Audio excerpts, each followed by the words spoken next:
Bharat EU సంబంధాలు ఇప్పుడు కొత్త చరిత్ర రాయనున్నాయా? ఇప్పుడు మనం చేసుకునే డీల్ వచ్చేసి మదర్ ఆఫ్ ఆల్ డీల్స్ అనొచ్చు అనమాట. After 18 years of our wait India EU స్వేచ్ఛా వాణిజ్య ఒప్పందం క్లైమాక్స్కి చేరింది. దీనివల్ల మనకు జరిగే ప్రయోజనాలు ఏంటంటే వాణిజ్య ఒప్పందం first is trade agreement. Bharat EU మధ్య ఫ్రీ ట్రేడ్ అగ్రిమెంట్ త్వరలో పూర్తయ్యే అవకాశం ఉంది. ఇది వరల్డ్లోనే అతిపెద్ద ట్రేడ్ డీల్స్లో ఒకటి కావచ్చు. దీనివల్ల ఇంపోర్ట్ డ్యూటీస్ ట్యాక్సెస్ తగ్గే ఛాన్స్ ఉంటుందన్నమాట.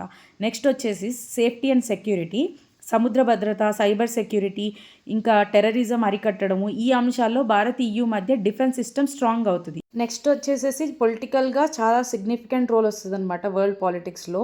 ఈయూ టాప్ లీడర్స్ రిపబ్లిక్ డేకి అందరు రాబోతున్నారు. ఇది ఇండియా అండ్ యూరోప్ బాండ్ని ఇంకా స్ట్రాంగ్ చేస్తుంది.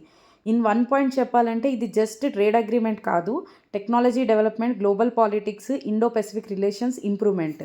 ఈ డీల్ భారత్ను గ్లోబల్ పవర్ హౌస్గా మార్చనుంది. Comment your opinion on the same.